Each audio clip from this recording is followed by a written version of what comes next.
Was she surprised? No, she wrote it. Boy, she is a good time. Good to call the kids.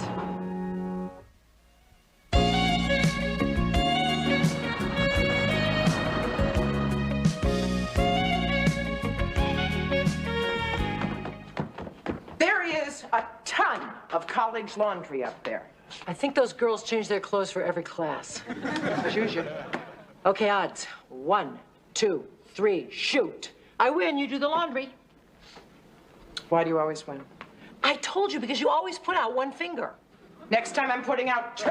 Good. I'll remember that. Well, here we are, dorm, sweet dorm. Not bad. Speaking of not bad, did you see that guy down the hall? Oh, yeah, that's Brian. He's a junior transfer. Excuse me, that's my desk. Oh, I'm sorry. Emma, Jenny, this is my roommate, Renata. Hi. Hello. Lexi might let me know when you're bringing people over. Oh, sorry. Next time I'll make reservations. One of the drawbacks of dorm life. Hi, lovely ladies. But there are benefits. Brian finally got the stereo hooked up. Want to come over to Heaven and hang out? Heaven? Their room. Want to? Sure. No thanks. We'll be there. I have dibs on Brian. Renata, could you do that in the bathroom? It's a little hard to talk. This is my room too, you know? Renata, could we please not have fight number 400 in front of my friends? I think this might be a good time for me to mention that I've put in for a single room, and I'm sure that if I whine loud enough, I'll get it. If whining counts, I'm sure the room's already yours. Fine. I'll go see to it. Oh, and you can sit at this desk now. It's not mine anymore. Is it something we did? No, I think it's something your parents did. They created a monster. What are you gonna do now? Why don't one of you guys move in here? I don't know. Jenny, Are you kidding? My mom still doesn't want me to see R-rated movies. just imagine living right down the hall from Steve and Brian. I'll call my mom. Really? Oh, all she can say is no, right? Only with stronger language. Where's the phone? It's down the hall. But you can use Renata's.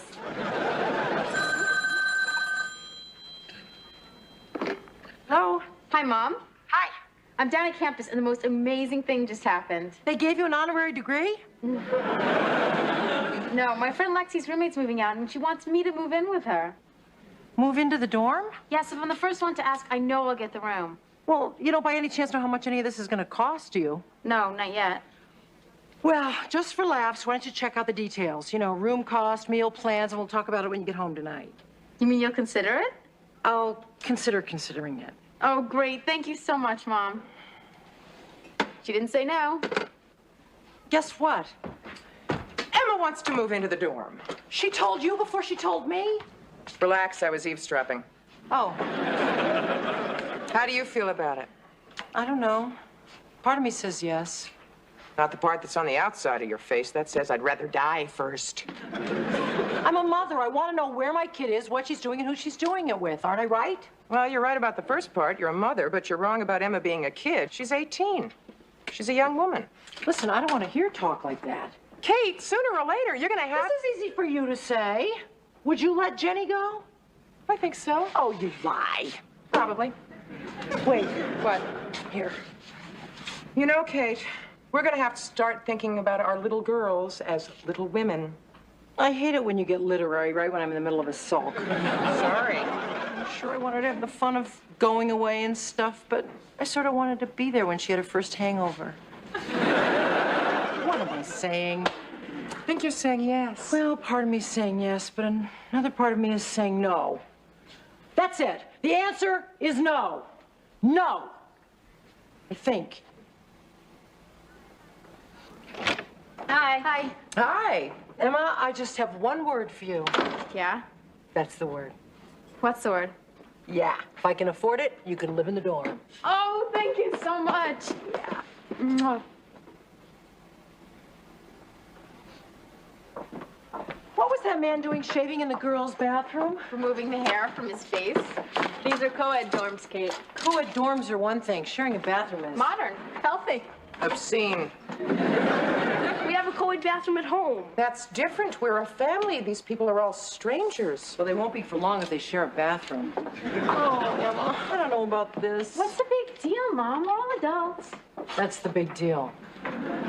What do you think about this? As if I couldn't guess. I don't believe in flossing together till after you're married. Well, you can't change your mind now. All right, how about this for a compromise? You can live in the dorm, but you shower at home. Mom. I'm sorry, man. This just takes a lot of getting used to. I mean, things are really different from when I was in college. Yeah, now we dress a lot better. Hey, Yeah, we don't want to burn down the ROTC. I was into peaceful resistance. And we don't have panty raids. That was Allie's area. Someone raided Mom's panties? It was an expression, Chip, a cheap, tasteless expression. We're heading for the showers. Anyone want to watch? Yeah, if you watch my back, I'll watch yours. Guys, this is my mom. Hi. Hi. We were just joking around. Right. Well, you all look pretty clean, so I guess we'll just... Nice to meet you. If you move back home, I'll buy you a car. That's okay. I understand. Yeah, I guess I'll see you when I see you.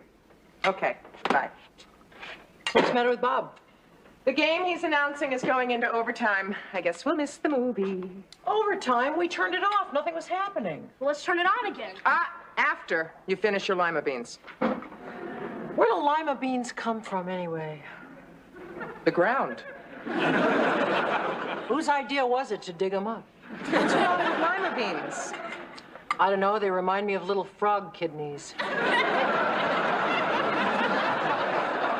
Thank you, Kate. Oh, may I be excused? Isn't it your turn to clear? Well, Chip traded with me. I have to get changed and be at the dorm by 11.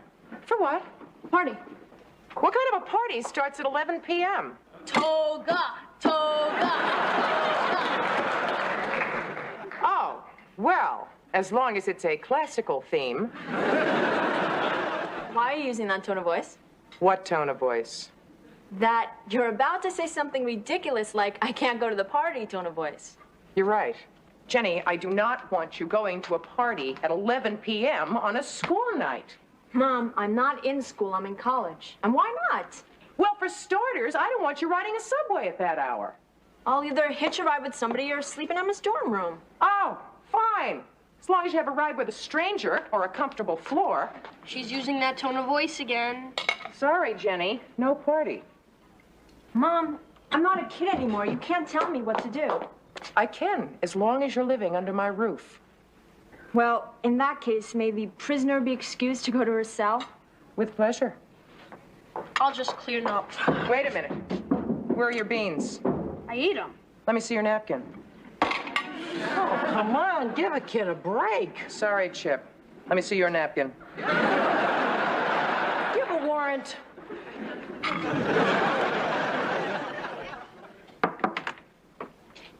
Jen, Yeah?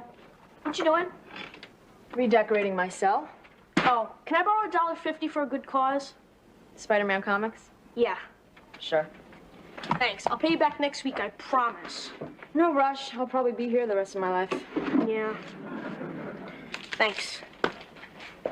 It's not fair. You know, Emma gets to do whatever she wants just because she lives in a dorm. I come home and get treated like a child. Tell me about it.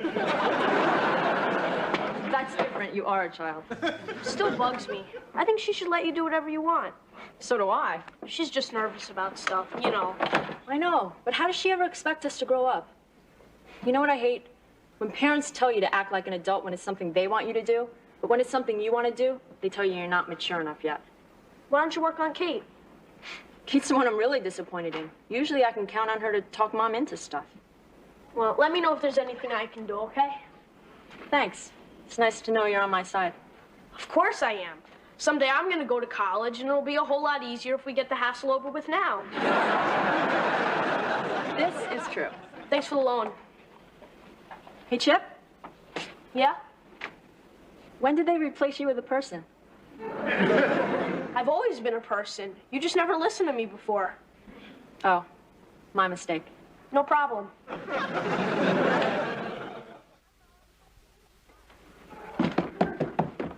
Hi, Mom. Hi, Kate. Hi. Ooh, I must say, you two certainly look beautiful this evening. Chip, I told you that your comic book allowance is already overdrawn. I don't need comic book money. I'm here to negotiate for Jenny. Why, are you holding her hostage? No, but she feels like one. She's upstairs, all bummed out. This too shall pass. Oh, hi, Chipper. Sorry about the movie, Al. That's okay. We're almost done. Boy, you look beat. You guys missed a heck of a battle tonight. So did you. Oh? Fighting again over who should dry? No. Jenny wanted to go to a toga party. I said no, so she's upstairs playing Joan of Arc. Be grateful. Emma's probably playing Venus wrapped in a sheet. So how come Emma gets to go to the party and Jenny doesn't? Because Emma lives on campus. And because I trust her not to run amok. Don't you trust Jenny? Of course I do. I just don't trust the rest of the world. Do you think it's fair for Emma to get privileges Jenny doesn't when they've treated them the same up till now? Chip, this is a little bit out of my league. Okay, put it this way. Would you think it was fair for the refs to call offsides against the Giants and never the Bears, just because the Giants were the home team? Well, no, of course not. See, but... it's not fair for Jenny to get penalized just because she's the home team. Okay, Chip, the committee will take this under advisement. What's that mean? I think that means that you and I go to your room and play a computer game while they discuss this in private. Good call. All right. Thanks, Mom.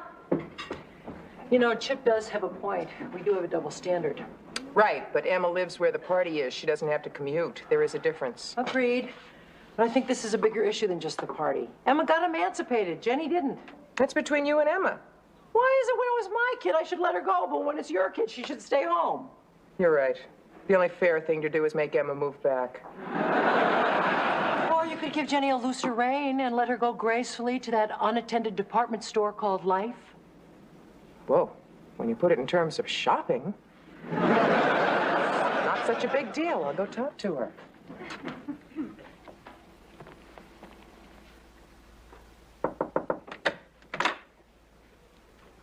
May I come in? It's your house. Rumor has it you're all bummed out. It's not a rumor. I've been thinking and rethinking, and what I think is it's time I let you take responsibility for your life. Meaning what? Meaning it's not fair that Emma gets to go to the ball and you have to stay home and sweep the cinders. So from now on, consider this house your dorm. You may come and go as you please. No curfews, no conditions, no beeper?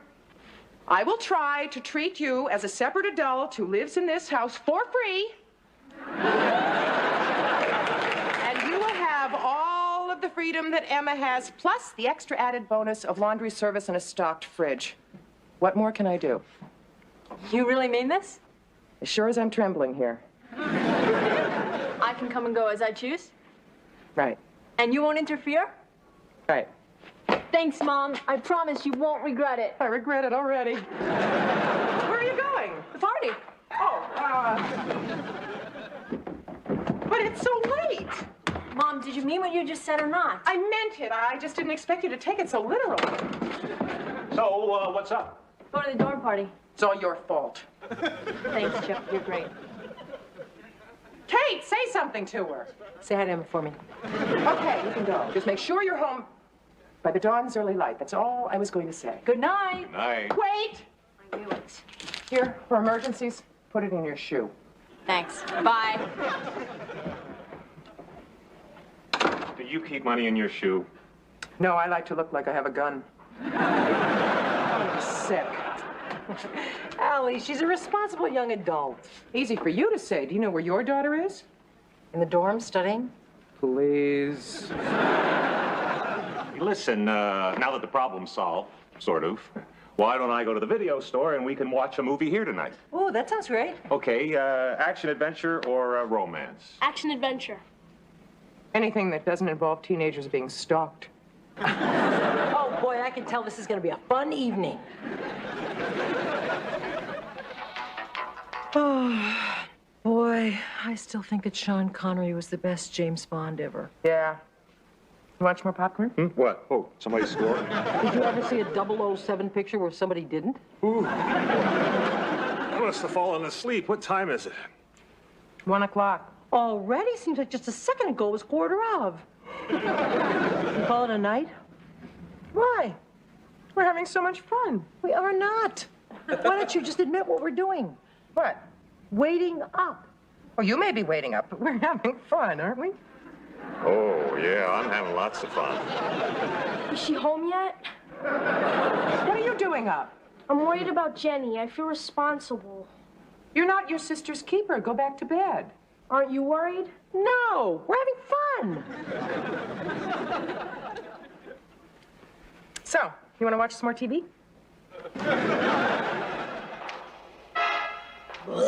That was the worst movie that I have ever seen. I don't know. Who knows what effects massive doses of radiation will have on common lawn insects? What'd you think? Allie, he's asleep. Great. Now what do we do? Roll him. Call Emma's room. Maybe they're together. No, I don't want to look like I'm checking up on them. They're probably just having fun. It's 3 a.m. It's too late for fun. That depends on what kind of fun you're having. What do you mean? I don't want to think. I'm sure they're just having good, clean fun. Like showering together? Wait a minute. What are we making such a big deal out of this for? These girls are too intelligent to do something that dumb. Or dangerous. I'm sure they're fine. They're probably asleep on Emma's floor right now. Call him. You call him. Can't. He's so cute when he's asleep. Boy, I don't call him. She should learn to be more considerate. Absolutely. She should understand that we worry about them when they're not here. Positively. She should pick up after the third ring. No answer? No answer. Maybe they unplugged it. A teenage girl cannot unplug a telephone. It's biologically impossible. You want to dress up as charwomen, do a Lucy and Ethel, and sneak into the dorm? I thought you said you didn't want to check up on them. What could they possibly be doing at 3 o'clock in the morning? Having fun? Oh, yeah. Lots of fun. He fits right in, you know? I bump you 7 matchsticks. What could they be doing at 4 in the morning? Probably the same thing that I'd like to be doing. Oh, Bob, you can sleep tomorrow. That is what you wanted to do, wasn't it, sleep? Yes, unfortunately. Look, I've got popcorn in my teeth. You got any floss? Help yourself. The prodigal daughters. Thank God. What are you doing up? We had to be up early for work. We weren't waiting up for you. It doesn't matter where you were, why you didn't answer the phone in the dorm. Mom, I thought you said you weren't going to check up on me. I wasn't checking up on you. I was checking up on Jennie. Look, you guys are gonna have to trust me to make intelligent decisions on my own, or this isn't gonna work. I'll constantly be worrying that you're worrying about me, and you guys won't get any sleep. Allie, please, will you trust her? Oh, you're out of floss. I trust you. No explanations necessary. Maybe not from me. Now, they were never out of my sight. We saw a Bond movie, a bug movie, we ate a lot of popcorn, and that's why I had to use the floss. Okay, the party ended at 2. Then we went to this great place for coffee where they played jazz. Then we went dancing at Bullwinkle's, and then we all took showers together. You didn't. She's kidding. We got hungry, so Brian said, let's go down to Battery Park, watch the sunrise, and get something to eat. That's what we're doing. We just came by to get some tapes. Yeah, they're waiting out in the car. Well, invite them in. The dorm kitchen's always open. Thanks anyway, but... Blueberry pancakes. Oh, yeah, please. No offense, guys, but, moms just aren't cool. Moms? Moms? I don't see any moms around here. All I see is kitchen help. And we don't even talk. We're just here to serve. Well, I guess it's better than dorm food. I'll get it wrong. I'll set the table. I'll make breakfast. I think I'll just lie down for a little bit. The man is a tower of strength. Thank God you're home. I never want any responsibility ever again. I can't cannot believe this. They wouldn't have made this big a fuss if Jimmy Hoffa came back. I guess you're just appreciated.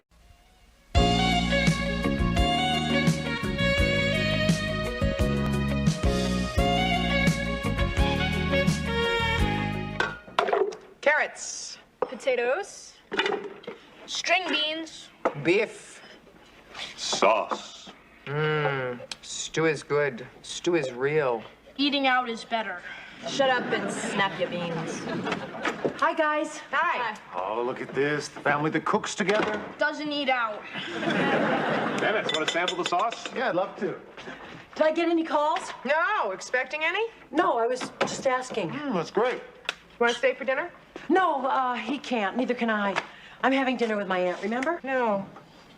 Yes. I'm kind of late. I'll stick around, drive you over in the cab. No, that's okay. She only lives 2 blocks from here. Okay. I'll see you guys. Bye. Bye.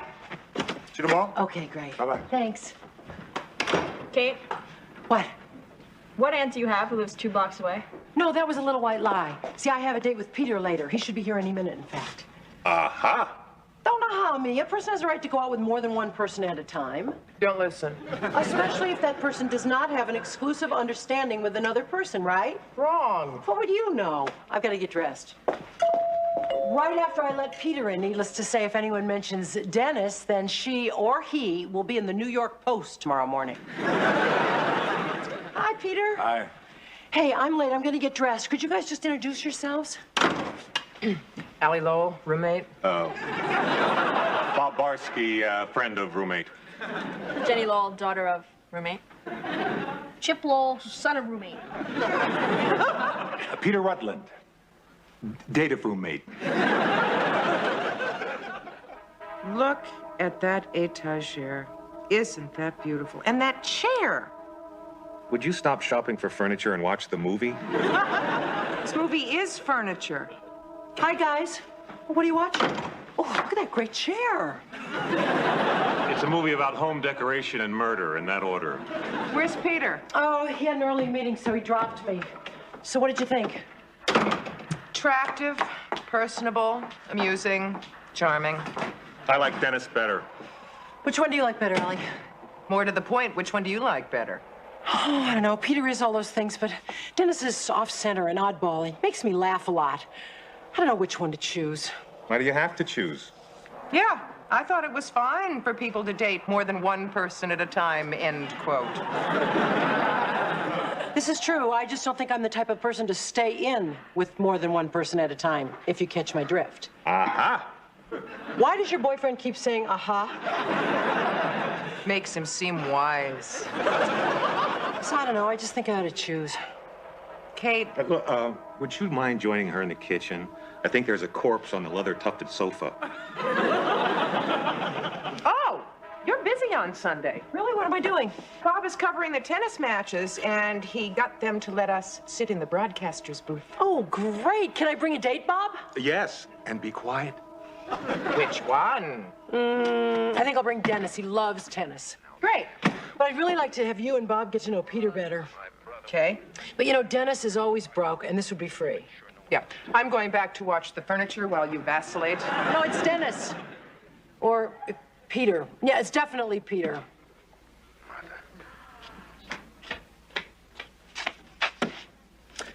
You know what the deciding factor is between the 2 guys?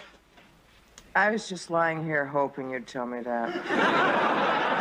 I laugh a lot with Dennis. So it's Dennis that I'm going to stay in with and Peter that I'm going to say goodbye to. Good. Good night. Good night.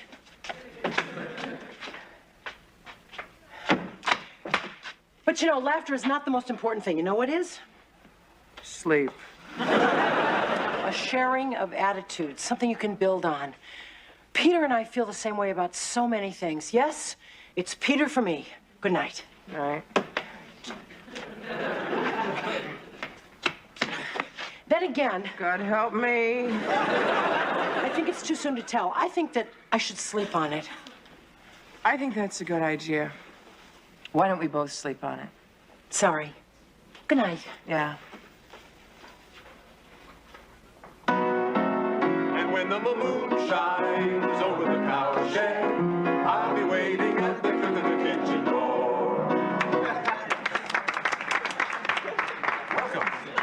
thank you. Did you play that song by accident, or did a certain cab driver tell you my name? Your name's Katie? Yeah, McKickagardle. Can I get you something? I think I'll have a beer. Okay. Did you call for a cab? Hi. Hi. Hi. Hi. Hi. Hi. Can I get you something? Oh, finally, a change of subject. Yeah, I'd like a beer. Okay. So, how was your day? Pretty good. Well, your evening is going to be even better. I've got a surprise for you. But we only had plans to meet for drinks. I've got plans later. Cancel them? I can't. Why not? What's so important? Well, my aunt. I'm having dinner with her. Can't you have dinner with your aunt another night? She's cooking from her wheelchair. It wouldn't be fair. Oh, well, I guess I'll just have to go alone. Go where? Well, I wasn't going to tell you, but I finally finished 2 paintings, and we're hanging them tonight for a show that opens tomorrow. No. Yes, and since you're the one that got me to finish them, I thought you should be there. But that's okay. I'll go alone. No, I don't want you to go alone. Wait a minute. I'll call my aunt and see if I can beg off. Great. Okay. I'll be right back, and congratulations. Thanks. While strolling through the park one day, all in the merry month of May. Hello, Peter. Hi, it's Kate. Yeah, listen, would you hate me if I canceled our dinner date for tonight? What's what music? Oh, that music. Well, you know that little gay 90s bar on Bleecker Street? Yeah, well, I brought my aunt here. And, you know, listening to these old songs has really put her in some kind of a mood. Reliving the past, I guess. You know, I think if I left her now, she'd just crash. What do you think? Do you think we could have our dinner tomorrow night? No, really, it's just that, you know, she's 80 years old, and she kind of misses Thomas Dewey. Oh, really, Peter? What do you think? Would tomorrow be all right? Oh, great. You're great. Thanks a lot. I appreciate it. Bye. Coming, Auntie.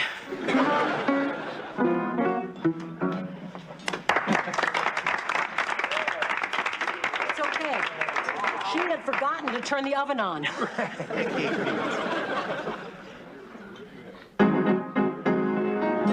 me out to the ball game. Take me out to the crowd. Buy me some peanuts and Cracker Jacks. I just had a great idea. Why don't you let me take you out to dinner after we hang those paintings tonight? You don't have to do that. I want to. Trust me. Go call, make a reservation. Where do you want to go? How about Joe's Sloppy Sloppy Joe's Fish Place. But hurry, because they're always crowded. Okay.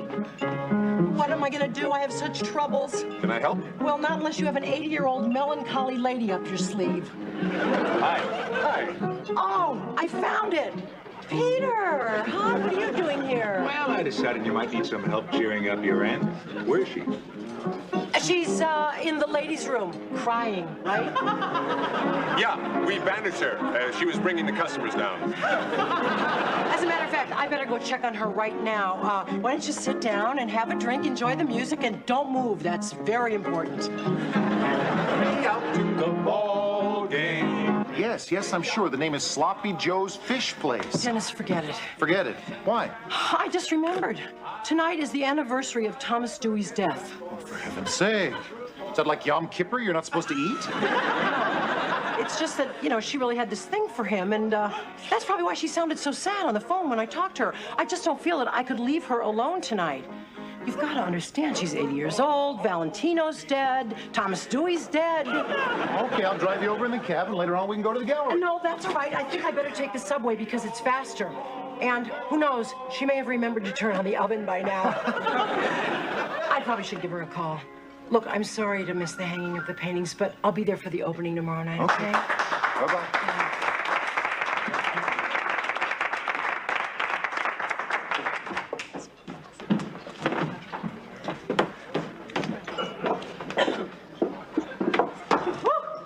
That's that.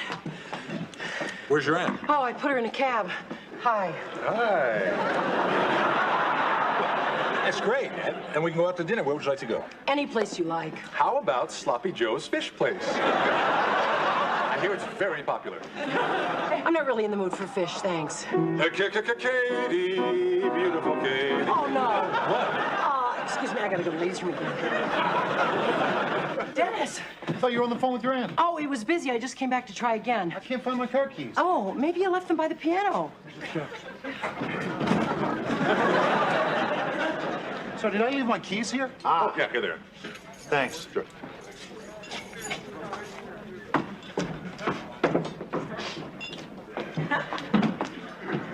Well, I'm back. And none the worse for wear. So where would you like to go to dinner? Any place is great as long as I'm with you. Ditto.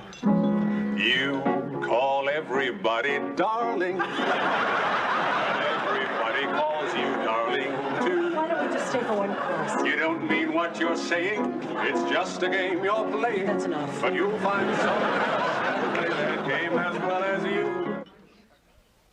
How many letters? 8. You know, the thing about Russian food is that half an hour later, you want a pair of American jeans. Hi, you guys. Hi, you guys. Do we know each other? Dennis, Peter, Peter, Dennis, Dennis, Kate, Kate, Allie, good night. Stop. I thought you'd say that. Well, here we all are. How was your aunt? Not good. Thomas Dewey is still dead. Would anyone like coffee? No, because it's so late, and I'm sure Peter has an early morning meeting. Peter doesn't have any meeting, and he would love a cup of coffee. Thank you very much. Great.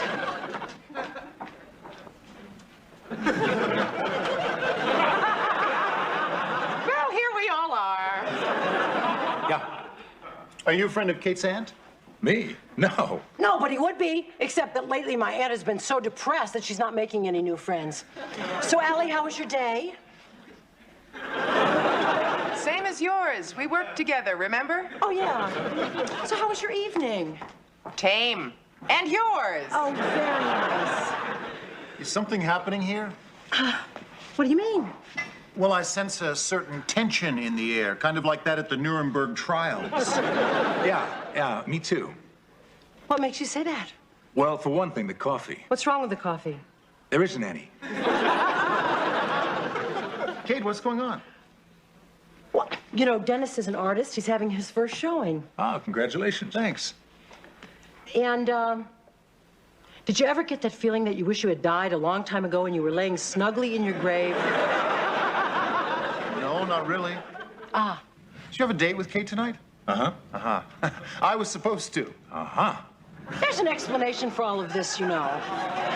You know, my aunt was just diagnosed as a manic depressive. Oh, for God's sakes, will you tell the truth before we're all struck by lightning? I have to? Yes. Yes. Well, I guess it serves me right. Well, if you'll excuse me, curious as I am, three's company, four's a crowd. So? Okay, here goes. You see, I was supposed to have drinks with Dennis, and I was supposed to have a dinner date with Peter. But then Dennis told me that he was having his first hanging and that he was having his first showing tomorrow night, and I didn't want him to go through it alone. So I made up this thing about my aunt, and I canceled my dinner date with Peter, and I planned to go out with Dennis. But then Peter showed up at the bar, so I made up another thing about my aunt, and I canceled the dinner with Dennis, which means that I ended up having drinks with Dennis and dinner with Peter, just the way I was supposed to. Only I went about it a kind of funny way, and I'm really very sorry. I see. You do? Yeah. Do you? Sure. No one is going to slam out of here in a huff? Why should we? Well, I had a date with both of you. Kate, nobody's talking marriage here. You can date as many guys as you want to. Of course. But, try not to date them on the same evening, okay?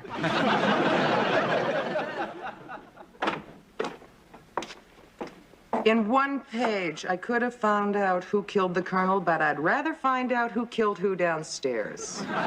Nobody killed anybody. They got along just swell. Then why the face? They don't even care that I'm dating the both of them. Great. What's so great about it? What's so ungreat about it? Do you think that I want to go out with a guy who doesn't even care that I'm dating another guy? I like jealousy, possessiveness. Why are you making such a big deal? You obviously don't care that much about either one of them. I do too. I'm crazy about one of them. Listen to me. I couldn't go out with anybody except Bob. You know why? Yes, because you're a decent person and I'm a slut.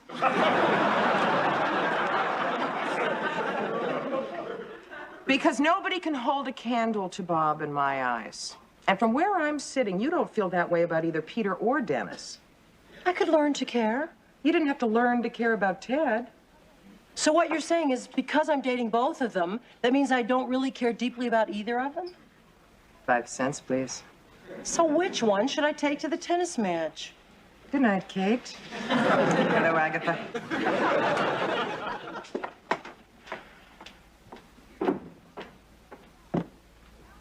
Wait a minute. Allie, I had another thought. Stop kidding around. I have to talk. Allie. Can you stop that? All right, I get the point.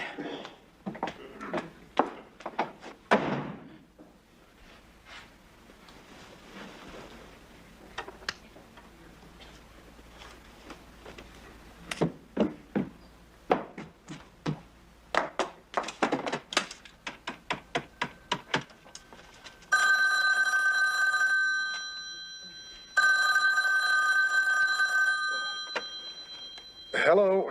Hi, Ted. Did I wake you up? No, I wasn't asleep. Is this Kate? Yeah. Oh, hi, what's up? Well, I just wanted to get a man's point of view. Oh, okay, shoot. You remember when we were dating? Which time? Anytime. What would you have done when we were dating if you had found out that I was seeing someone else? I would have broken your legs. Oh, that's so sweet. Oh, wait a minute. You're not telling me that while we were dating, you were seeing somebody else? No, of course not. Oh, well, then what are you telling me? It's just that I'm seeing these two guys. You woke me up to tell me that? You said I didn't wake you up. I lied. I'm a polite person. Why are you getting hostile? I am not getting hostile. I love being woken up in the middle of the night to hear about your love life. I don't have a love life. I'm just dating. Oh, well, listen, if it gets serious, by all means, let me know. You sound jealous. I am not jealous, but why are you calling me in the middle of the night? I just wanted your advice. You want my advice on buying a car? Call me. A major appliance? I am the man to ask. But when it comes to other guys, I can live without that information. I'm sorry. All right. Forget that I called. Fine. I hate possessiveness and jealousy. As soon as Kate gets back, we're going to the tennis matches. Hey, bye. There are sandwiches in the fridge for dinner. Okay, bye. There's a pot of soup on the stove. I'll just heat it up. Okay, bye. Oh, here. Okay, bye. I thought you were bringing a date. I am. He'll be here in a minute. Who's the lucky guy? Well, first I was going to take Dennis because he loves tennis, plus it rhymes. And then I thought, well, no, I'll take Peter because you guys I don't really can't know Peter. stand it anymore. Which is it, Dennis or Peter? Be patient, Allie. First, here's your nickel. What for? Therapy. You were right. Of course I was. About what? Everything. There he is now. Hi, guys. Hi, Dad. Got my van outside, shall we? Great. We're going. Okay, Tell me quick, what happened? Well, when you wouldn't talk to me the other night, I called up Ted. And he and I had a big fight, and then we had lunch today, and we made up. You're back together? Well, we're back together to see if we want to get back together. What about Dennis and Peter? Well, you think I want to have 2 broken legs? they're gone. Let's get the pizza.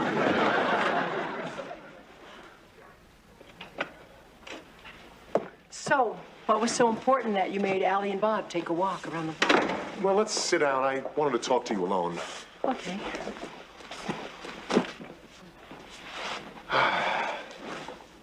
Huck. Well, give me a minute here. I got to find the right words. I think I know the words. But you do? What are they? You want to know where we stand, if we're going to get back together or if we're not going to get back together? Right. Maybe you'd also say that maybe the reason that we keep coming back together is because we're righter for each other than the reasons that we were wrong for each other were right? Right. So what do you think?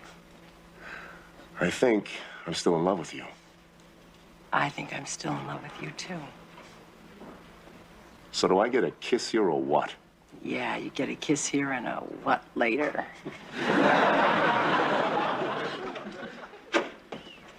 Can we come in? Maybe we should leave him alone. They don't even know we're here. You want something to eat? Are you kidding? I'm starving.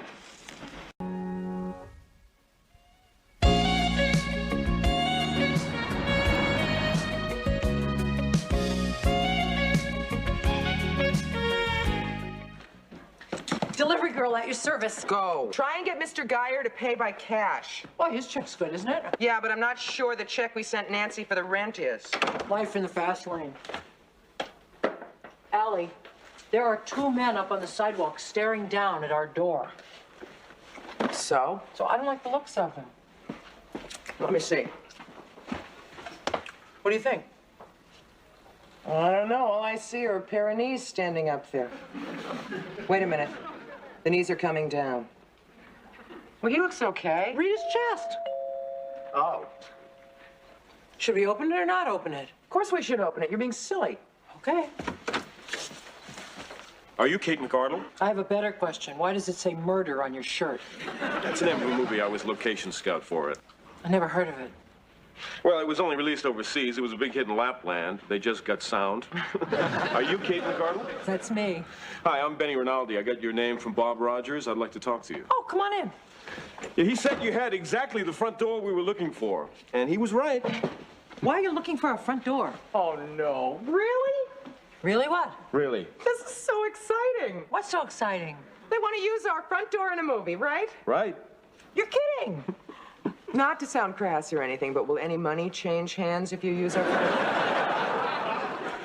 door? $400 from this hand to yours. We accept. Great. I have a release form here, if you'll just sign it, and we'll need the place from 6 o'clock tomorrow morning till around noon. 6 o'clock? People start making movies at 6 in the morning? No, people set up lights at 6 in the morning, but they start shooting around 10. So what kind of a scene is it? A gangland murder, a musical number, a chase? Will you be coming in the apartment? Because we have a slipcover for that couch, and if we dry cleaned it, we could get it back by Thursday. Okay. Relax. What kind of a scene is it? Oh, it's simple. A car pulls up outside, Newman gets out, comes down the stairs, comes inside. That's it. Which Newman would that be? Paul. Paul Newman? Uh-huh. Oh. Okay, we're all set, so I'll see you tomorrow around 6. Oh, you wouldn't happen to know if there's a good deli in the neighborhood, would you? For the movie? No, for corned beef. Oh, sure. Just go to the corner, turn right, halfway down the block, tell him you want lean. Thanks. Okay. Isn't that exciting? Paul Newman's gonna be here tomorrow. That's great. Allie? You're not gonna get crazy or anything on me, are you? I know you had this thing for Paul Newman when you were a little girl, but you're a grown woman now.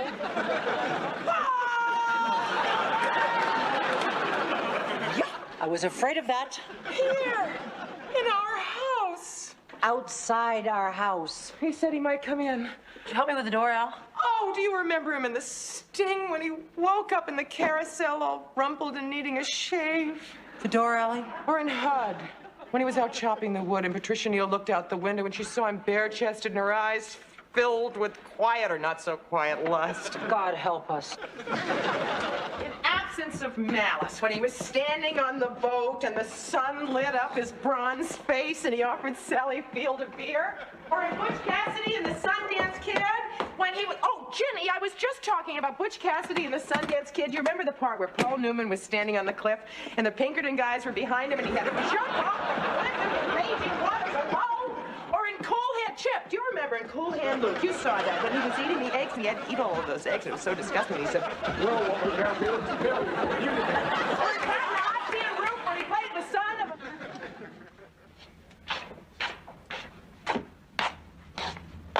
Allie, it's 5 o'clock in the morning. What are you doing up? I'm so glad you're here. I've been up for 3 hours. Do you think this dress is good to meet Paul Newman in? Sit down. I want to talk to you. Why, you think it's too dressy? Sit down. What? Allie, a certain amount of hysteria upon meeting a movie star is to be expected, but you... No, this isn't a movie star. This is Paul Newman. Let me start again. A certain amount of hysteria upon meeting Paul Newman is to be expected, but you have gone too far. I admit I've been a little excitable. Yeah, like Lizzie Borden was a little crazy. I never thought I would ever get to meet him, and now he's going to be in our house. We're going to be face to face. Right, and you're going to say, well, how do you do, Mr. Newman? He's going to say, nice to meet you, and that's going to be that. Do you really think he'll say nice to meet me? You're starting again. You're right, I am. Be calm. All right, I'll be calm. Be cool. Cool. Be normal. Don't push it, I'll be calm. Listen, I've got a half an hour more sleep coming to me. Do you think I can trust you not to wake me up deciding which shoes you're going to wear? I've already decided which shoes I'm going to wear the beige pumps. You think the black flats would be better?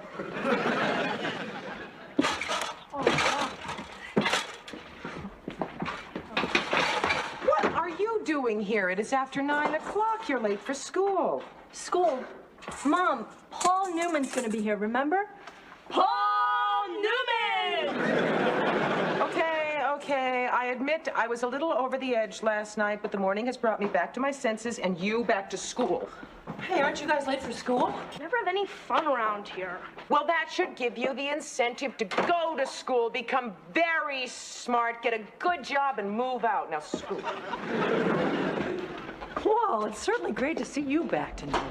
Oh, it is certainly great to be back to normal. Honestly, I have no idea what got into me. I mean, just the thought of meeting Paul Newman was just, it just made...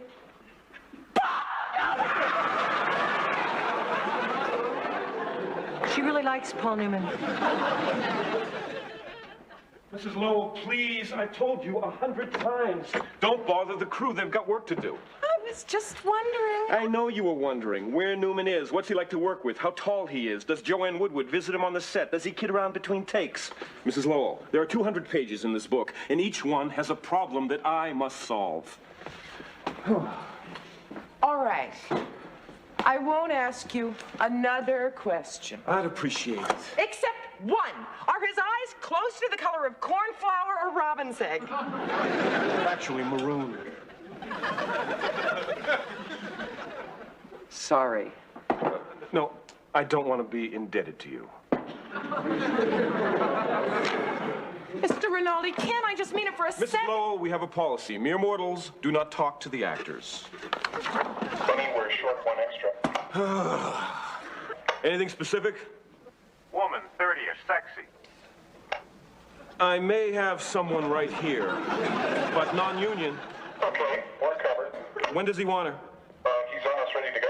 I'll send her right out. Oh, thank you, Mr. Mrs. Rinaldi. McArdle, could you come down here for a minute, please? You're punishing me, aren't you? Look, I would much prefer having you out there with Newman than in here with me. I am sacrificing myself for art. Mrs. McArdle, we need someone to walk by in a scene. No lines, but we'll pay you the standard minimum, okay? Well, sure. Great, I'll be right back. Imagine that, I'm gonna be in the movie. Little old me up on the silver screen. You despise me, don't you? Oh, don't be ridiculous. Just a little disappointed. Maybe a little jealous. And I despise you. You know, I don't really care about this, Allie. Why don't I just tell Mr. Rinaldi? Oh, forget it. As far as he's concerned, I'm washed up in pictures. Okay, they want to rehearse, so why don't you just go right on out? All right. Do you mind if I watch, or would you prefer it if I chained myself to the radiator? Oh, watch. Oh, thank you. I promise I won't bother anybody. Ah! There he is! Al, get me the caterer. Kate is 2 feet away from Paul Newman. She's 2 feet away from his stand-in. Newman's in his trailer. He's very much like him, isn't he? Yeah. It's one of the qualities we look for in a stand-in. I've got the caterer. Great. Set up lunch across the street next to the truck. Oh, boy. Excuse me. What are you serving for lunch? Excuse me. What is it, your business? It's just that I'm a caterer. Oh, no. But if you don't want me to bother you, I won't. Sorry, I've been bothering people. I'm sorry I'm annoying you. I'm sorry. Oh, please, please, I don't need guilt. I have a mother who's still alive. We're having cold cuts, potato salad, coleslaw, and pickles. You're kidding. Why? You're serving Paul Newman cold cuts? Yeah, I understand he had some back in the late 70s and survived. Mr. Rinaldi, I'm not doing anything this afternoon. Oh, yes, you are, Mrs. Lowell. You're driving me crazy. Why don't I make him a hot meal?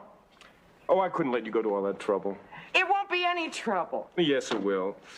He'd probably want to know how come he's having something different from everyone else, and I'd have to tell him, and then he'd insist on thanking you personally, and before you know it, he'd be in here slobbering all over you, and I couldn't expose you to that. You're too kind. And I've come to feel quite close to you. If you need me, I'll be upstairs. The minutes will be ours. I believe the upstairs is that way, Mrs. Lynn.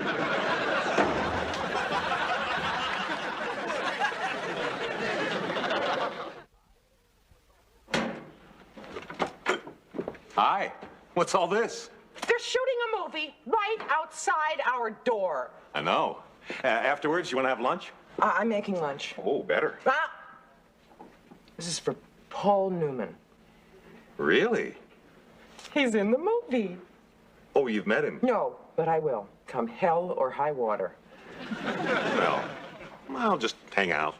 Won't do you any good. He is better guarded than Fort Knox. Good. Why good?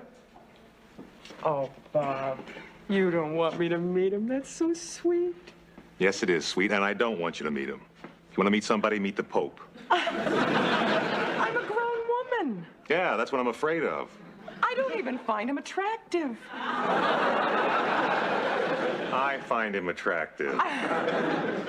To me, he's a fine actor, humanitarian, popcorn manufacturer. Really? Really? Now run along. I'll see you later. You sure? Go! All right. Look, if I were meeting Jane Fonda, would you say? Only to get her political views. All right. And to see if she'd introduce me to Paul Newman!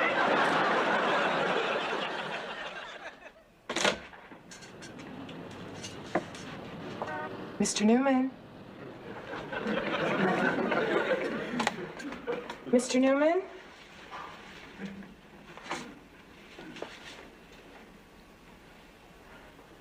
Oh, Mr. Newman. Oh, Mr. Newman. Oh.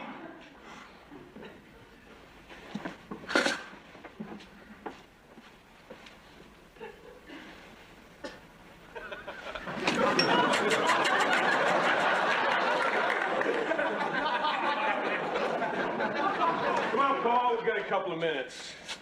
Guys, Paul. You're kidding me. You should get a load of the one I'm keeping out of your hair today. This is a real nutcake. She lives in the house. We use it.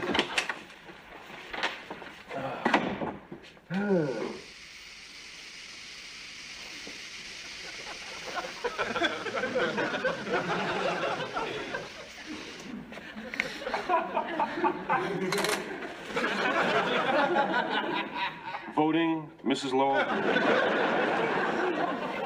Sorry. Mrs. Lowell, illegal entry is against the law. For all I know, you could have been a thief. Actually, I did steal something. What's something?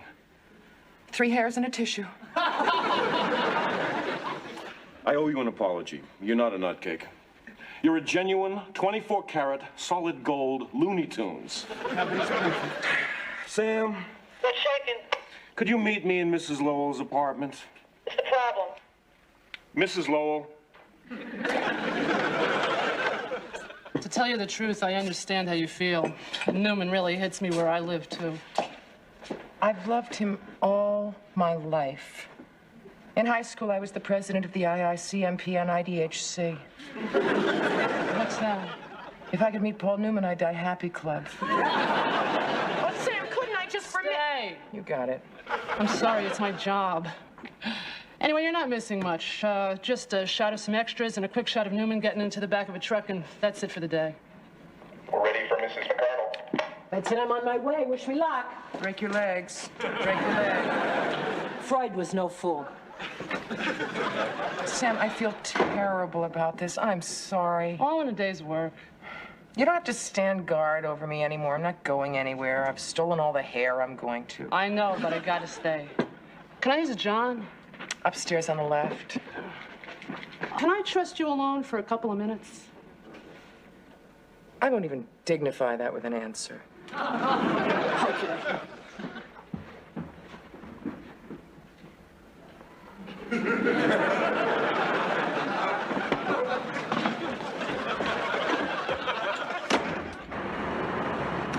Hey, Mac, you seen the new PA? Thanks. Where is she?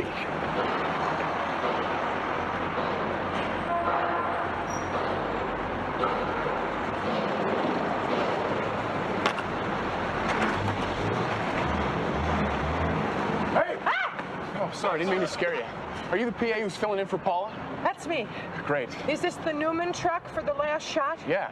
Listen, I got to get back to my lockup. Electrics needs a couple of grip stands. Tell Alan to pull out an 8x8 silk and a couple of 5Ks. Better have some 10Ks ready if the light goes. Brody needs an apple, a half apple, and a couple of pancakes. If there's no PC, check with the AD and the UPM. You got that? That's a wrap. What? Yeah. Great. Thanks a lot.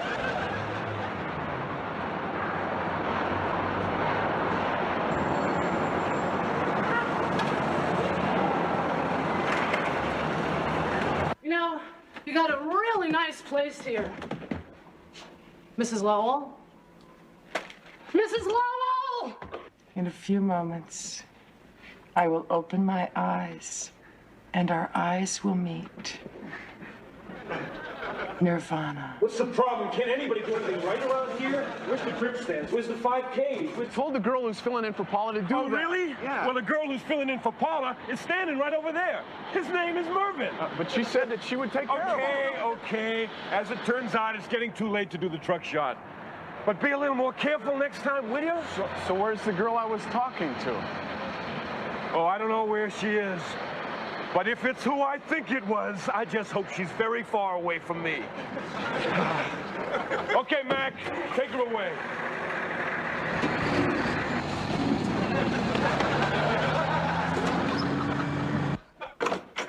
Well, I've just completed my debut performance. Hi, Sam. Where's Allie? Gone. Gone? Slipped right through my fingers. Took it on the lam. Oh. She was in my charge and I let her get away. That's it. Back to my father's dress business.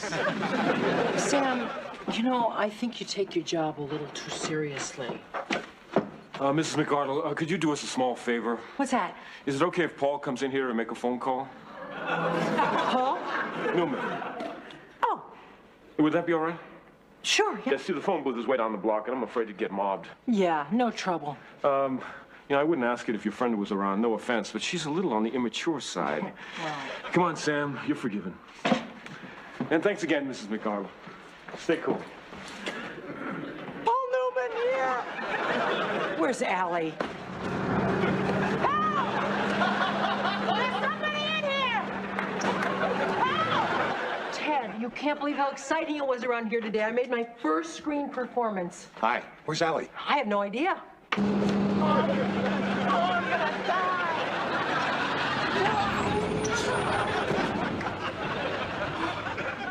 Thank God we've stopped.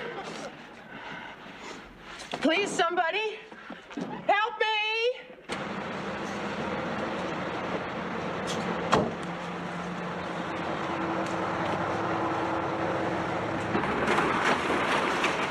Hello there.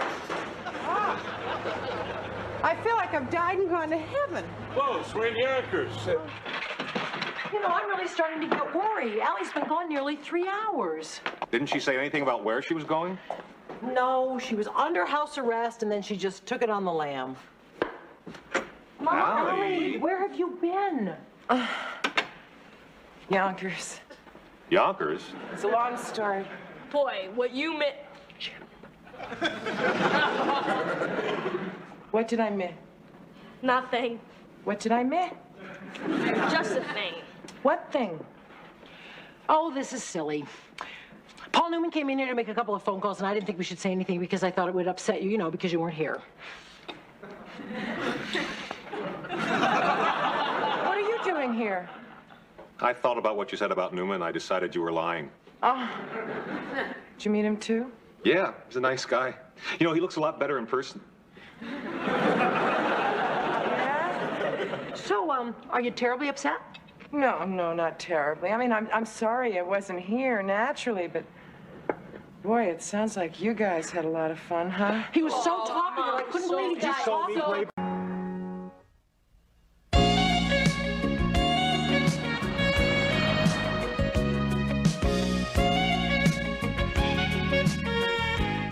did you ever collect so much junk? This is your stuff. The Salvation Army already picked up my stuff. Oh, well, this will make some poor family very happy. Oh, yeah, because you never really can have enough fish knives, especially if you're poor. Fish is very inexpensive and very healthy. Yes, and it would be inappropriate socially to eat it with a meat knife. Just because someone's poor doesn't mean they have to be crass. Kate and Allie, caterers? That's us. Which one are you? I'm the Kate one. This is the Allie one. Please, come in. Sit down. Thank you. I'm Jack Brompton. Brompton and Brompton Investments. You've heard of us? No. I'm the second Brompton. I was at the gym around the corner. I thought I'd stop by. You do a lot of catering? Quite a lot. I heard you're good. Are you good? Well, are we good, Kate? We're fantastic, and you can trust me because I used to be a priest. Good. I'm having a few of my clients and their wives to my house Saturday night. It's in the Hamptons in Quogue. You know Quogue? No. It's very laid back, very real. I'd like to serve something special. An authentic early American dinner for 24. I need the food Friday night. An early American dinner? That sounds like fun. I'm not looking for approval. Are you interested? Yeah. How much will it be? How much were you planning on spending? Money is no object. $40 a head. Partner? I think we can handle that. Call me with the menu tomorrow. Ask him. I can't ask him. You ask him. You want me to ask for deposit? Deposit? No. Yes. How much? 500 should do it. 400? 300's fine. You can reach me at my office till 6, Le Cirque till 8, and then home after 11. Who was that masked man? Brompton and Brompton Investments. He's the second Brompton. I wonder what the first Brompton's like. Vlad the Impaler. Hi. Oh, for me? We just settled for a soda? Yes, I have to. Well, in case anybody's interested, I've got a problem. What kind? I have to do this video thing for my women's study class, and it's due in 3 days. What's the subject? That's the problem. You don't have one? Everything's taken. Everything can't be taken. Trust me, everything's taken. What about the changing role of women in the home? Taken. Okay. The changing role of women in the arts. Taken. The changing role of women in science? Taken twice. Sorry, I have to work. What about that? The changing role of women at work? Like what? Well, like the sweatshops at the turn of the century, Rosie the Riveter in the 40s. Or the high-powered businesswomen of today who need quiet so that they can figure out what an early American dinner is. I could do that. What, be quiet? No, what Kate just said. And I could end up with you two. You started your own business. You never would have done that 50 years ago. Hey, we're gonna be in a video. Yeah, this is really good. I'm gonna go take notes. Wonder what I'll wear. What about venison? No, I don't look good in venison. Okay, I'll call my client and get back to you. Thanks. I have been all over this city, but I have located pheasants. I found venison. Really? Where? Butcher shop in Connecticut. Where'd you find pheasant? Specialty shop on Madison Avenue. How much? $20 per. Too much. What with the phone calls, the cab fare, the research, we're broke. Well, at least we're working for a warm, sensitive person. I should have heard him on the phone. I never thought I could be insulted by someone giving me directions to his house. Why don't we have a nice, early American turkey? I mean, the Indians did introduce it to the settlers, and it's only 39 cents a pound. Do they eat turkey in Quogue? They eat turkey everywhere. Okay, I'll call him and suggest it. I wonder how far back meatloaf dates. Weren't the Quakers vegetarians? Jack Brompton, please. Mr. Brompton, Allie Lowell here. You'll be pleased to know that I have found an authentic early American menu. Well, I know, maybe pleased is too strong a word. What? Well, when did this happen? I see. Well, I'll have to get back to you. Okay, bye. I want to go back to being unemployed. Why? What did he say? He changed the menu. He no longer wants an authentic early American dinner. He wants an authentic Civil War dinner. After we spent the whole morning in the library and whole afternoon on the streets and on the phone? Why? One of his clients is descended from Robert E. Lee. So what? I thought the North won that war. Back to the library.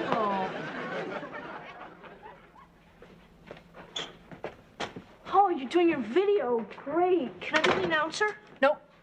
But all documentaries are men announcers. Not in a women's study class. But, Chip, I know what you could be. yeah? The key grip. What do they do? Well, they go outside and be sure that no one comes onto the set. That's not a job. I am walking off this picture. Good, now be quiet. The time, 1900. The place, the Lower East Side of New York City. A sweatshop where hundreds of immigrant women work in unspeakable conditions. Poor ventilation, overcrowding, fire hazards, unlivable wages. These are just a few of the things that women... Why don't we just serve grass? It was good enough for Scarlett O'Hara. Guys, I'm making my video. See, I told you it was a real job.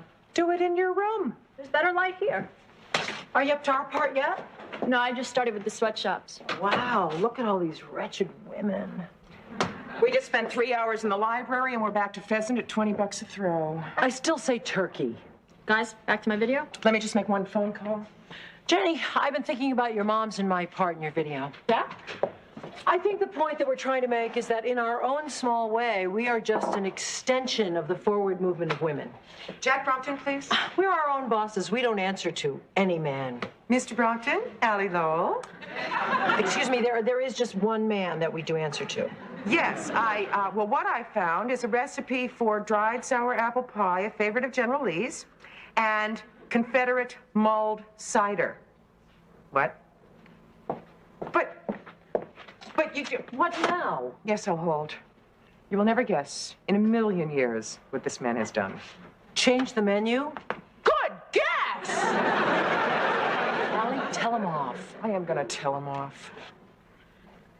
Hi. Yes, there... Well, yeah. Uh-huh. But yeah, but I would just like to... Uh-huh. No, what I was going to say was sounds good to me. Uh-huh. Okay, bye. Sounds good to me. Boy, you really told him off. He had a very convincing argument. What? Take it or leave it. I take it we took it. What's the new menu? Oh, authentic English Victorian dinner. Why? Does he have a client who's related to Queen Victoria? Well, he had a really good excuse this time. What? He felt like it. Like we felt like spending the whole entire morning at the library researching it? Back to my video. Sorry. The time, 1900. The place, the Lower East Side of New York City. A sweatshop where hundreds of immigrant women work in unspeakable conditions.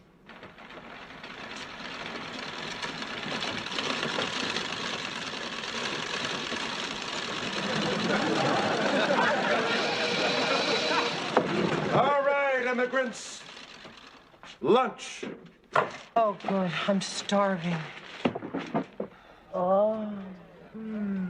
It's my birthday. Happy birthday. Thank you. What are you having? That's nice. Vladimir, eat. Natasha, eat. Svetlana, eat. All right, lunch break is over. Back to work. Some lunch break. Who said that? Which of you said that? Oh, Svetlana. It was you. I heard you. It wasn't her fault. Her baby is teething. We don't pay you to sit around chewing the fat. I no chew fat, I chew bologna. And now you're answering me back. Oh, she didn't mean anything. She barely speaks English. Who asked you? What are you? A friend of hers? Me? That Bolshevik? And that goes for all of you. Almost all of you. I want to hear the sound of sewing and nothing else. Oh. Uh-huh. Asleep on the job. Get up. What's your name? Ellie Karenina. Look at me when I talk to you. Ellie Karenina. Uh-huh. Trying to steal company equipment. Put that down. I said put it down. Talking. Sleeping. Trying to steal company equipment. Is there any reason I shouldn't fire you? Mr. Brompton, she has 3 small children. You want to go with her?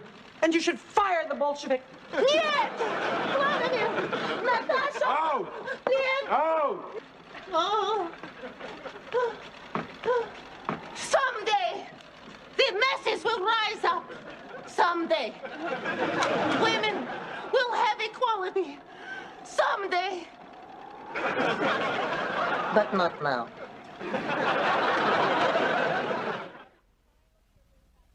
And the Triangle Shirtwaist Factory fire in 1911 ended the sweatshops forever. How was that part? That was great. Wasn't it great, Allie? Yeah. Hello?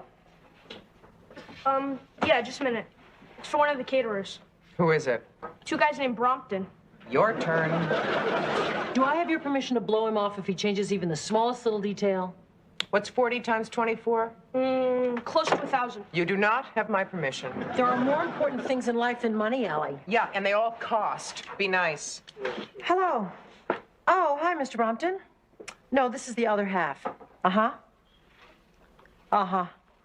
No, that's fine, Mr. Brompton. No problem, Mr. Brompton. Anything you say, Mr. Brompton. Was I nice enough? Before you broke his ear, what did he want? Did he change the menu? No. He didn't change the menu. And anyway, he just wants the whole dinner Thursday night instead of Friday. What? Guys, my video? Sorry, go ahead. That means we're gonna have to work Wednesday.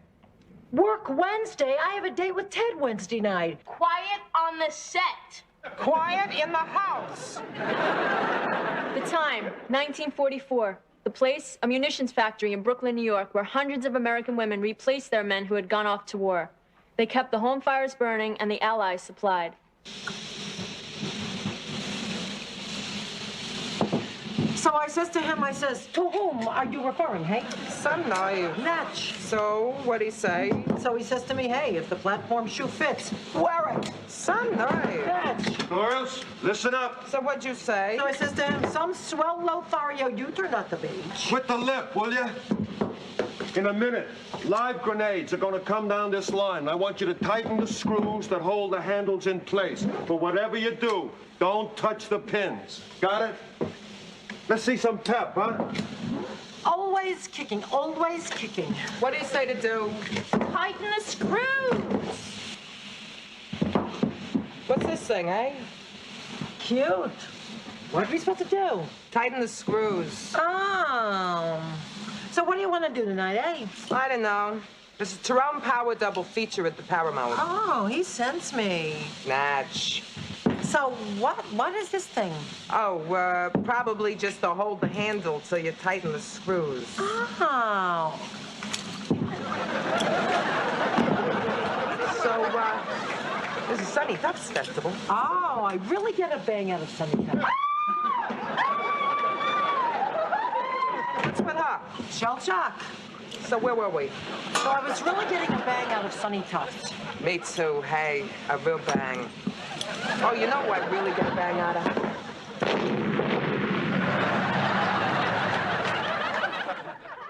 And when the war was over, the women were forced to leave the factories and hand over their jobs to the returning men. Sure, the men always win. Nothing's changed. Will you calm down? No, I'm really mad.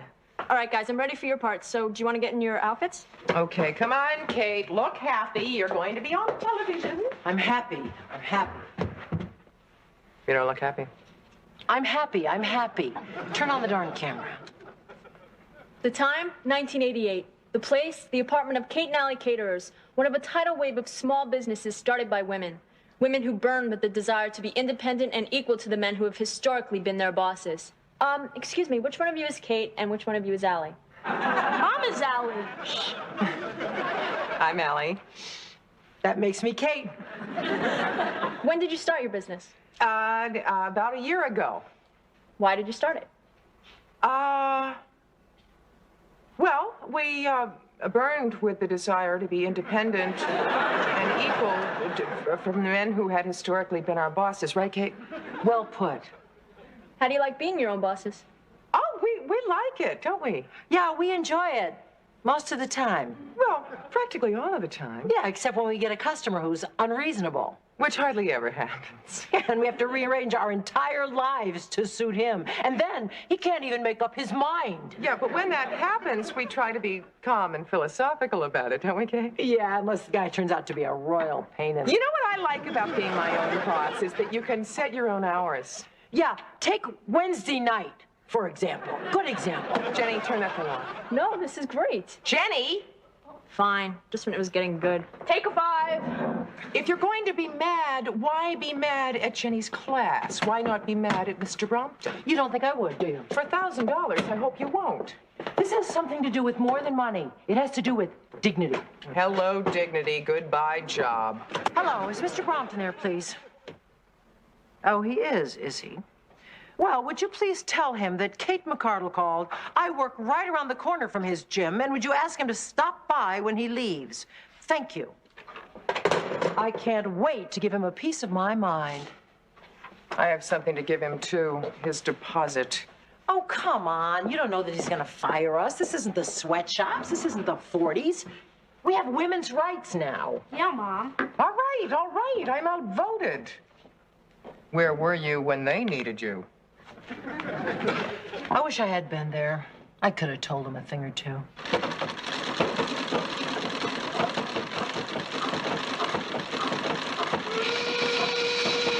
All right, immigrants. Lunch. I wish you'd stop calling us that. Everyone in this room is an American. Look at me, I don't even have an accent. And as Americans, we deserve to be treated with dignity and consideration. What do you think, Allie? And another thing, why aren't there any men behind these machines? You know what I call that? Male chauvinism. Isn't that catchy? Just because we're women, we get paid a fraction of what the men get paid. What about equal pay for equal work? What about the right of every woman, no matter what race, creed, or color, to be able to walk shoulder and shoulder in the sunlight and enjoy the fruits of her labor and the respect of her fellow man? What do you think? I think you are so boring. All right. Lunch is over. Back to work. No. What did you say? I said no. We are not beasts of burden meant to work 12-hour days, 6 days a week without even a coffee break. We're your sisters. We're your daughters. We're your mothers. We're your partners. And as such, we deserve the right to be treated with dignity and respect.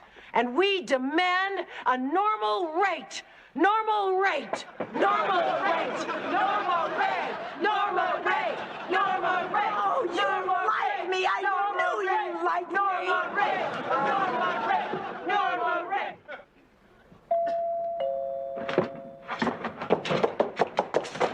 Mr. Brompton, Kate McCardle, I didn't mean anything I said. I'm sorry. Hello? Hello? It's the doorbell, not the phone. It's Brompton. Uh-huh. You get it. You're the one that asked him over. You said you wanted to give him a piece of your mind? Right.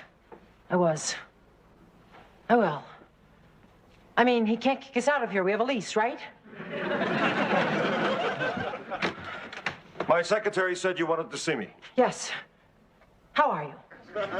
Is that what you wanted to talk about? Well, no, not exactly. Well, what exactly? My partner's waiting in the car. Mr. Brompton, I don't think you've been treating us very nicely. I mean, we spent the whole morning in the library researching early American food, only to be told it was going to be Civil War food. And then we told you to change your mind again, and then it was going to be English Victorian food. Our library cards are in shreds. And now, just to top it off, you want the whole thing a whole day earlier. Mr. Brompton, not nice. I see. Would you do me a favor? What? Would you tell my partner? Felicia. She's the first Brompton of Brompton and Brompton. She? Yes, my wife. The party's her idea. Everything's her idea. What is the matter now? You are late to group, and my personal trainer is already at the apartment waiting for me. Yes, dear. Are these the caterers? Yes, dear. Well, what's the problem? Well, speak up, will you? It may have escaped your attention, but I'm in a hurry. You tell her, Kate. Me? Yeah. Well, somebody tell me. Mrs. Brompton, would you rather have turkey or pheasant? Turkey? You must be kidding. Pheasant. Let's go. Yes, dear. Bye.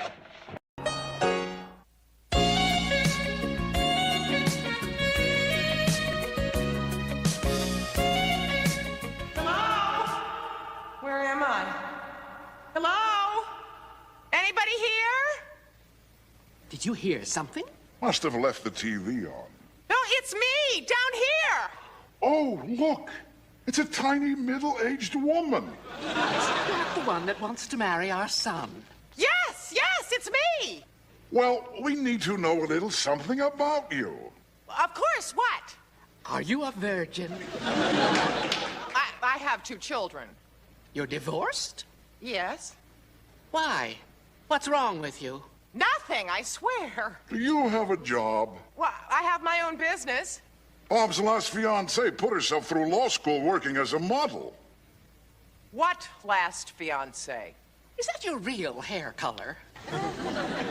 Almost. What's the square root of 68? I don't know, 8 something. I don't think she's good enough. No, definitely not good enough. Not good enough. Not good enough. Not good enough. Wait, please, give me a chance, please, please. What? Oh, I dreamt I met Bob's parents. Oh, and they wanted to move in with you right after the wedding? Worse, they hate me. Allie, only his dream parents hate you. His real parents are gonna love you. Look at Charles's parents. They couldn't wait for you two to get married. Yeah, that time it was my mother who didn't think I was good enough. This time we don't have time for your bad self-image. Come on, we gotta buy 200 favors, make 500 canopies, and pick up our costumes for the party tonight. Why did we agree to cater a theme party the same week as my wedding? To pay for the reception? Maybe we should ask Bob to chip in. Sportscasters make more than caterers. We could, but traditionally it is the bride who gets stuck with the bill. Well, it didn't have to be so lavish. If we hadn't taken this job, you would have been serving your guests ginger ale and you would have been cutting the wedding Twinkie. Well, at least it gets me out of having to meet Bob's parents at the airport under the fluorescent lights, which add 5 years to your face. You keep forgetting. You're terrific. You keep forgetting they're from Boston. You know, it's very hard to breathe with your nose like this. You don't get enough oxygen. Maybe that's why the rich have blue blood. What do you want for breakfast? I don't know. What do the rich have for breakfast? People like us. Got everything, Fred? I'm right behind you, Ginger. What a great party. What a fantastic job. I almost felt like a guest. There were a lot of good-looking men there. None as handsome as you, however. And that music. I love all those old songs. La la la la la la. La la la la. Dip? Only when I foxtrot. Heaven. I'm in heaven. You're in heaven. You did not have to stand in these high heels for hours. You know, if Ginger hadn't leaned on Fred, she really would have tripped the light fantastic. Ginger Rogers tripping is far more graceful than me dancing. Can't even waltz. What are you going to do at your reception? The limbo? Thought I'd let Bob drag me across the dance floor as best he could. Waltzing's easy. Come on, I'll teach you. Really? Yeah. Shall we dance? Shouldn't that be my line? Oh, come on, I won't step on your lines if you don't step on my feet. I'll be the boy. Start with your left foot, forward, side together, back, side together. The way your smile beams, the way you sing off key. No, here we go. The way you haunt my dreams. No, no, they can't. Oh, yes, they can. Bob. And guess who else? Hi, Al. Look, I'm sorry to drop in on you so late, but Mom and Dad really wanted to meet you. Mom, Dad, that's Allie in the tux, and the one in the blonde wig is her roommate, Kate. Hello. Hi. How are you? Nice to meet you. Pardon the costumes. We don't normally dress like this. Tell him, Bob. Oh, no, of course not. They usually take turns being Fred. We were hired to cater a theme party, and they asked us to come in costumes. Well, you certainly get into your work. No, Kate was teaching me to waltz so I can dance with Bob at the wedding. Have a seat. You want some coffee? Oh, no, thank you. We didn't mean to intrude. I just couldn't wait to meet you. Are Chip and Jenny around? Yeah, sure. Chip, Jenny, come down here for a minute.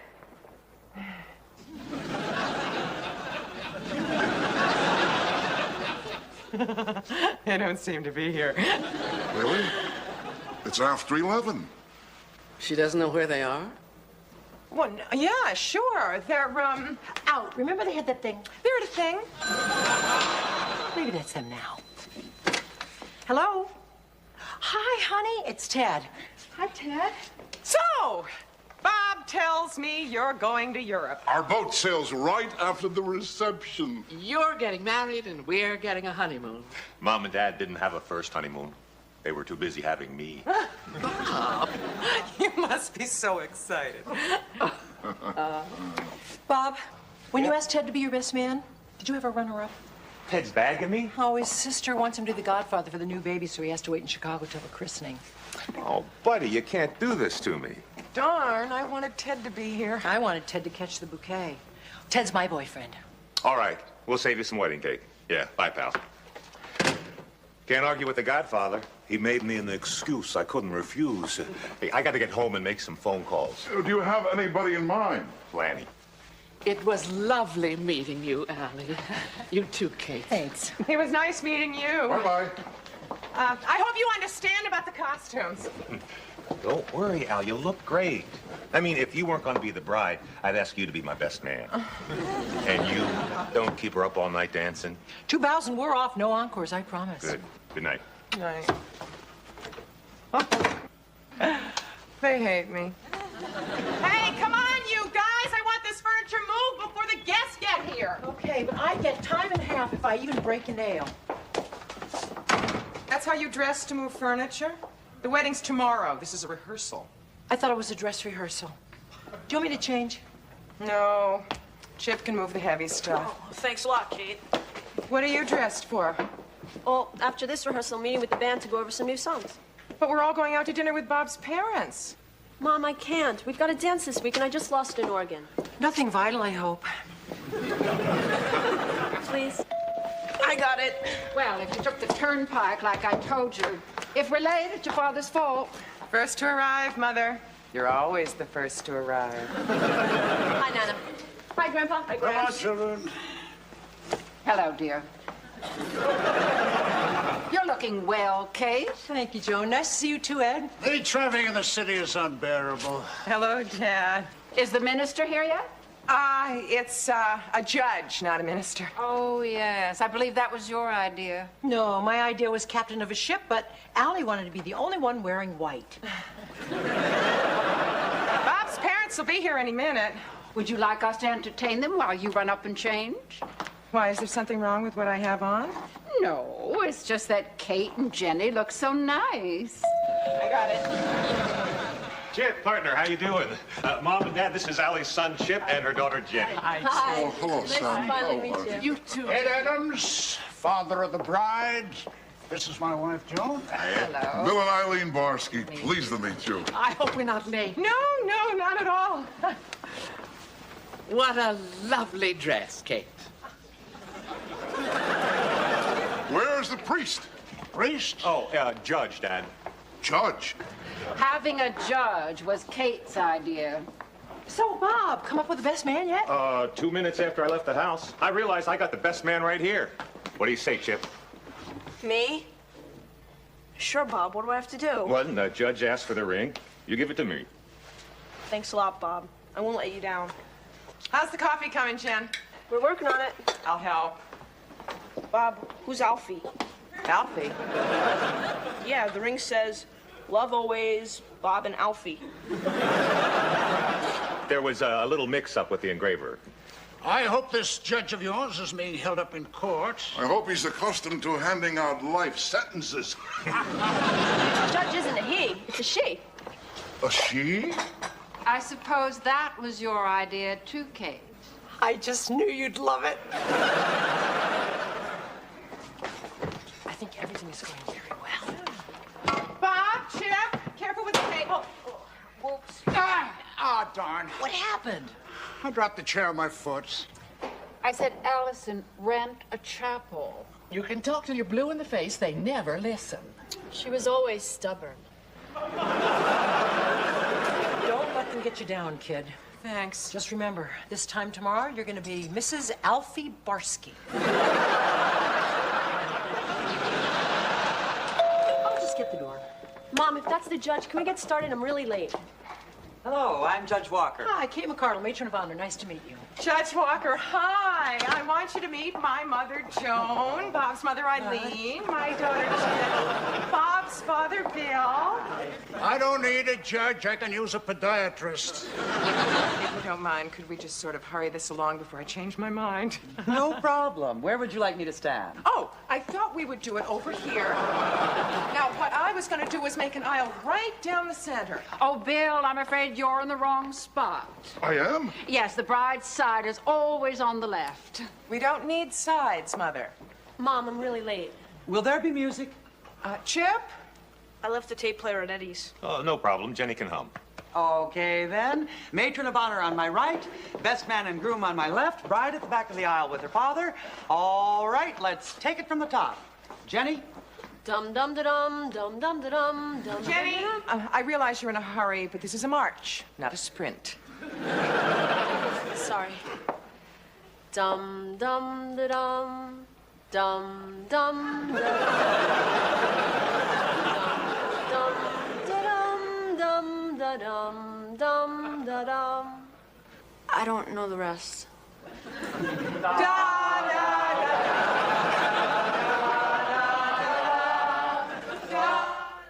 And I will honor and cherish this bond and strive to make each day as happy and fulfilling as today. That's lovely. Thank you, Allie. And now I'll turn to you and say, Bob. Got it. Good. Now you recite the vows you wrote for Allie. Let me find my notes. Notes? Personally, I prefer the traditional vows. Me too. For better or worse, kiss the bride and open the bar. I know I have them here somewhere.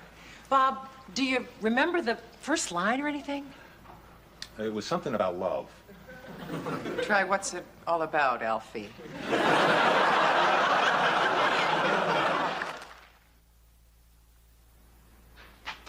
Rise and shine, bride-to-be. It's your wedding day. Mimosas! You didn't have to bring me two. Good, because I didn't. Here's to you and Bob. May the marriage go a lot better than the rehearsal. You mean it wasn't just another nightmare? Not in the strict sense of the word, no. Who says you can't cook? Chip and Jenny, they made everything else. I think Jenny was feeling guilty for making you do the 50-yard dash. Well, that's okay. Mommy dearest was making me climb the walls. She's not that bad. Well, she's not. Maybe just a little cold. A little cold? You know how she freezes leftovers?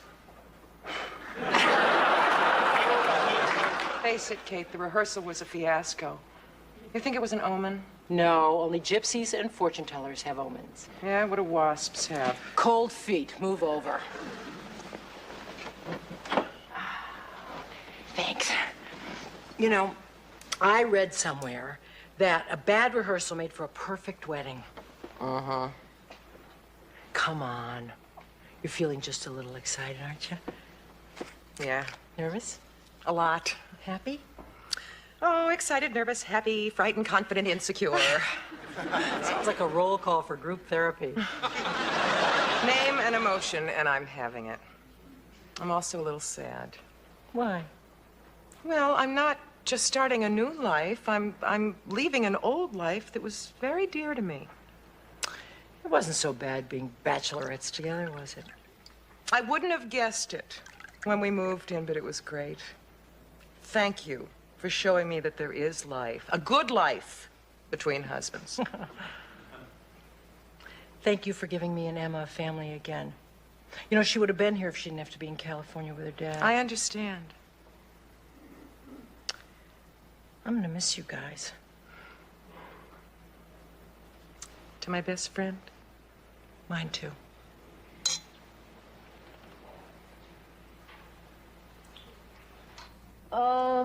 You need more blush.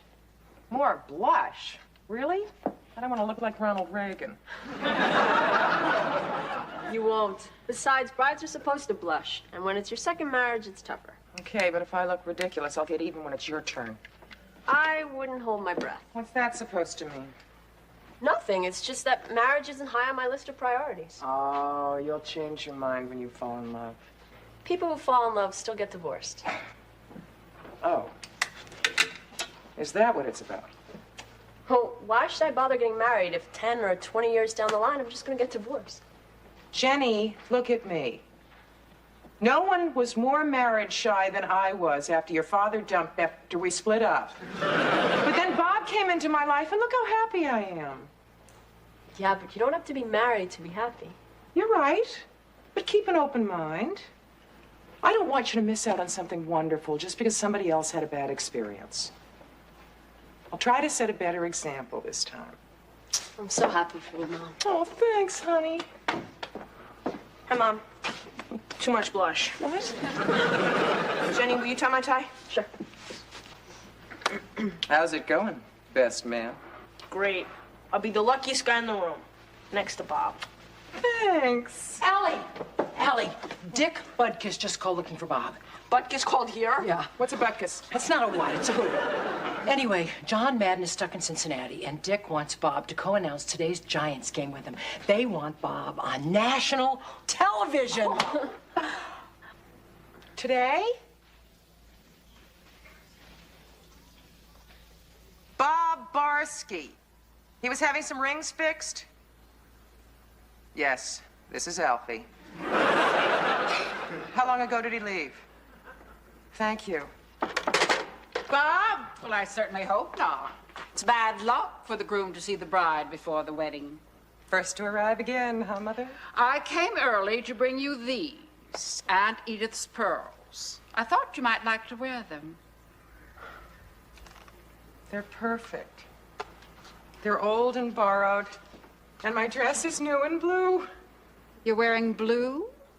Well, I can't wear white, Mother. I'm hardly a virgin. Language, Allison. Yes, Mother. I'm wearing blue, and I would appreciate it if you wouldn't lay a guilt trip on me, because in case you hadn't noticed, things aren't going so well. So if you don't mind, could you just be happy for me? Well, I'm happy as a tack. Thank you, I think. Are we interrupting any female bonding? Bob, I've got to talk to you. Yeah, Kate said, what's up? Joan, could you help me downstairs? I'm afraid those guests are going to arrive and stand on the wrong side. Hello, everybody. I just came up to wish the bride good luck. Allie, why are you looking so upset? You still want to marry me, don't you? Oh, of course I do. It's just that this guy from the network has been calling all over for you. They want you to be on TV. Madden's out. They want you at the Meadowlands at 1 o'clock to announce the game with Dick Budkiss. Me?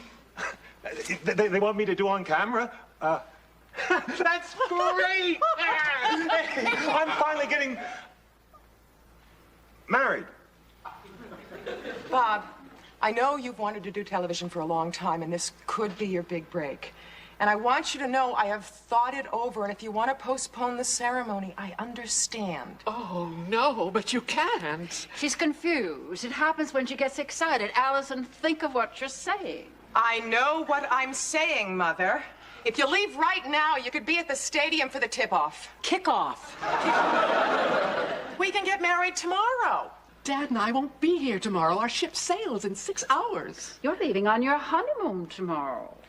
Hey, you could go on the honeymoon and then get married when you get back. Where'd you get these ideas? Bobby, I've waited 42 years to see my son get married. We can work it out. You can't pass this up. Yes, you can. I think you should call this network person and just say no. Joan Eileen. What? Out. But Out. Bob. Now. You guys, whatever you decide, we're behind you 100%. At least, I'm behind you 100%. Thanks, Kate. So?